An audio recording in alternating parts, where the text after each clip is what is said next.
안녕하세요. 업데이트온입니다. 바쁜 일상 속에서 문단속조차 번거롭게 느껴져 도어락을 선택하신 분들이 많으실 텐데 사실 이렇게 편리한 만큼 보안에 취약해질 수도 있다는 점을 알고 계셨나요? 우리 집 현관문에 도어락이 설치되어 있으면 열쇠가 필요 없어서 무척 편리하다는 건 누구나 느끼는 장점이죠. 하지만 이 편리함이 때로는 심각한 보안 취약점이 될 수 있습니다.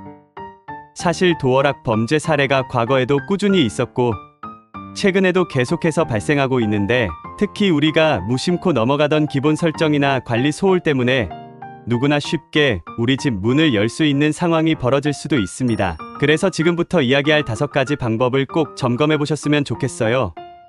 첫 번째는 마스터키, 비밀번호 문제인데요. 많은 분들이 내가 직접 설정한 비밀번호만 바꾸면 모든 게 안전하다고 생각하시지만 사실 도어락 제조사나 건물주, 부동산 중개인 등 외부에서 미리 정해둔 마스터키가 따로 존재할 수 있답니다. 원룸이나 오피스텔처럼 건물주가 여러 세입자를 관리하는 곳은 비상사태에 대비해서 추가 비밀번호를 두는 경우가 많고 보통 집주인이나 관리인, 중개인 등이 이 비밀번호를 알고 있죠. 문제는 새로 들어온 세입자가 이런 비밀번호가 있는지조차 모른 상태로 쓰는 경우가 대부분이라는 겁니다. 만약 이전 세입자가 임의로 마스터키를 바꿔놓고 그냥 이사를 갔다면 현재 거주자는 전혀 모른 채 생활하게 되고 원하면 전 세입자가 아무 때나 문을 열고 들어올 수도 있다는 얘기죠.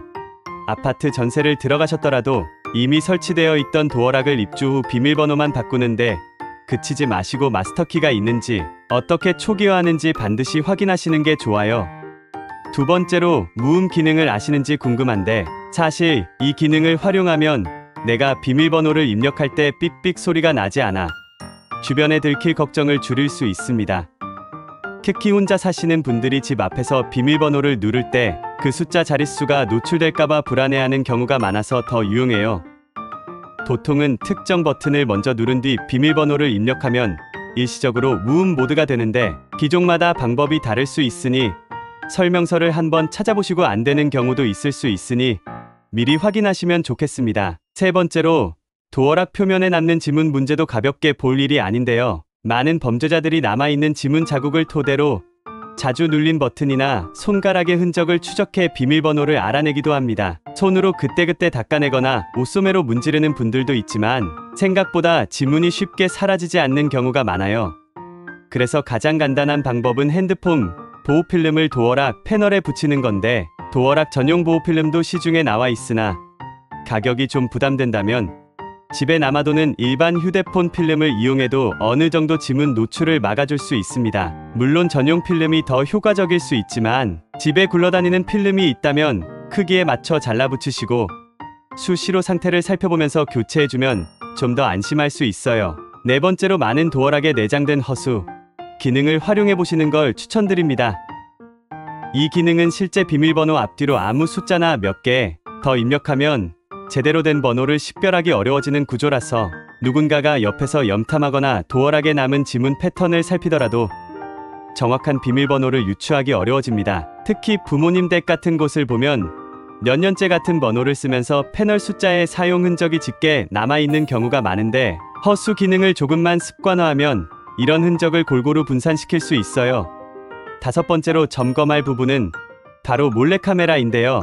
요즘은 화재 경보기나 소화전 옆 장치 혹은 아주 작은 구멍 카메라를 설치해놓고 현관문 비밀번호를 훔쳐보는 사례가 늘고 있다고 합니다. 특히 혼자 사는 1인 가구나 여성 세대를 노리는 경우가 많고 엘리베이터나 복도에 CCTV가 있다고 해도 내 현관문 바로 앞까지는 커버가 안 되는 경우가 대부분이라 범죄자가 이를 악용하기 쉽죠. 그래서 문 앞이나 천장 등에 평소와 다른 물건이나 수상한 기기가 설치되어 있지 않은지 세심하게 살펴보고 최소 몇 달에 한 번씩은 비밀번호를 변경해 습관적으로 보안을 강화해야 합니다. 여기까지가 크게 5가지이지만 사실 도어락 보안을 높이는 데는 이 밖에도 몇 가지를 더 신경 쓸 수 있어요. 예를 들어 도어락 배터리가 방전 직전이면 작동이 불안정해지거나 갑자기 문이 안 열릴 수 있으니 정기적으로 교체해주는 습관이 필요하고 더 나아가 스마트폰과 연동되는 사물 인터넷 도어락을 쓰는 분들은 주기적으로 펌웨어를 업데이트하고 앱 알림 설정도 켜두어 누군가가 강제로 문을 열려고 시도하는 경우나 비정상적인 접근이 감지되면 바로 알림을 받도록 해두면 훨씬 안전합니다. 게다가 어떤 분들은 자신의 생년월일이나 휴대폰 번호 뒷자리처럼 유추하기 쉬운 비밀번호를 여전히 사용하곤 하는데, 이건 일반적인 범죄에도 취약하지만 지인이 비밀번호를 알아낼 확률도 굉장히 높으니 가능하면 최소 4자리 이상 여러 숫자를 섞어 쓰면서 주기적으로 바꿔주시는 게 좋아요. 마찬가지로 가족이나 룸메이트끼리 같은 비밀번호를 오랫동안 공유하다 보면 다른 사람이 그 번호를 실수로 외부에 알려줄 위험도 있으니 새로운 번호를 지정하거나 허수 기능을 병행해 사용하시는 게 안전합니다. 마지막으로 도어락을 여러 해 동안 교체하지 않았다면 한 번쯤은 최신 모델이나 보안이 강화된 기종으로 바꾸는 것도 고려해보세요. 세월이 흐르면 기기 자체의 노후화나 해킹, 취약점이 발견될 수도 있는데 제조사에서 더 이상 유지 보수를 지원하지 않는 경우도 있으니까요. 결국 도어락은 편하긴 하지만 내가 얼마나 꼼꼼하게 관리하느냐에 따라 안전도가 크게 달라집니다.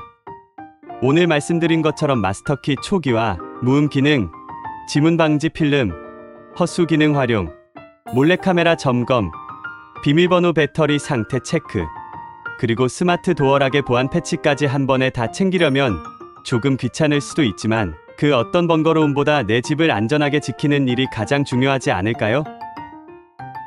지금 이 영상을 보신 김에 당장 한번 도어락을 살펴보고 혹시라도 위험 요소가 있진 않은지 꼼꼼히 확인해 보시길 바랍니다. 지금까지 업데이트온이었습니다. 오늘 정보가 도움이 되셨다면 구독과 좋아요 꼭 부탁드릴게요. 앞으로도 변화하는 사회 이슈와 실생활 팁을 빠르게 전해드리겠습니다. 시청해주셔서 감사합니다.